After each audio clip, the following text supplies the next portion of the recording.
In this story, you'll see how a clever boy outsmarts a clumsy thief with a golden locket twist. Once upon a time, in a lively little town, lived a 10-year-old boy named Ahmad.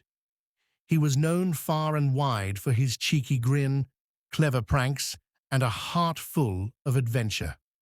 Ahmad lived with his mother, Minsha, who often said, "Ahmad, one day, your mischief will land you in real trouble." And Ahmad would laugh, replying, "Trouble can't catch me, Amma. I'm too fast." The golden locket as one evening. Minsha received a special gold locket from her sister as a gift. It was a family heirloom, shining like the morning sun. She showed it to Ahmad and said, "This is very precious, beta. I'm keeping it safely in this drawer. Don't touch it." Ahmad, curious as ever, couldn't resist sneaking a peek at the locket after his mom left the room. As he admired the sparkling piece, he heard a faint noise outside the window. Peeking out, Ahmad saw a clumsy thief in a black mask trying to sneak into their house. The thief's eyes gleamed as he spotted the locket through the open window.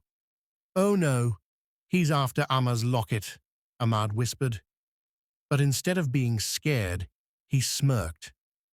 "This is going to be fun." The thief arrives. The thief, Tony, climbed through the window and saw Ahmad standing in the living room, holding the locket. "Hand it over, kid," Tony growled. Ahmad raised an eyebrow. "Hand it over? Buddy, you don't know who you're dealing with." Tony lunged forward, but Ahmad was too quick.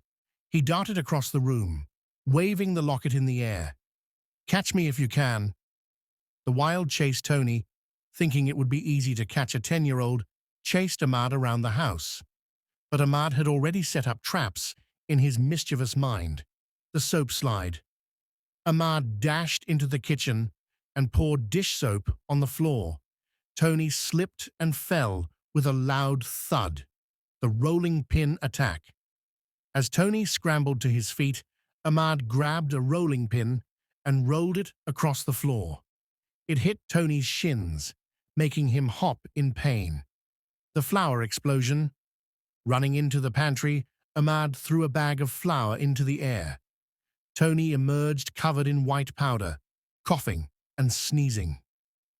"What is this, a bakery?" he shouted. The backyard finale. Ahmad finally ran into the backyard, where Tony cornered him. "No more games, kid. Give me the locket." Ahmad grinned and pointed behind Tony. "You might want to turn around." Tony turned and saw Minsha standing there, holding a broom. "What do you think you're doing in my house?" she yelled, swinging the broom with all her might. Tony tried to dodge, but tripped over a garden hose. Just then, the police arrived, alerted by a neighbor who saw the commotion. The aftermath. As the officers handcuffed Tony, they couldn't stop laughing at his flour-covered face. "You got caught by a 10-year-old? Maybe it's time for a new career." Ahmad handed the locket back to his mom. "Amma, I told you trouble can't catch me." Minsha hugged him tightly. "You're my brave boy, but you gave me such a fright. Next time, just call for help." A lesson learned. That night, as Ahmad admired the locket one last time before his mom locked it away, he thought about the day's adventure. Maybe Amma's right. Sometimes it's better to let the grown-ups handle things. But I was pretty awesome, wasn't I? Minsha overheard him and chuckled. "Yes, beta, but next time, let's not risk life and limb over a shiny trinket, okay?" Morale of the story. Cleverness and courage can save the day, but always remember to stay safe and ask for help when needed.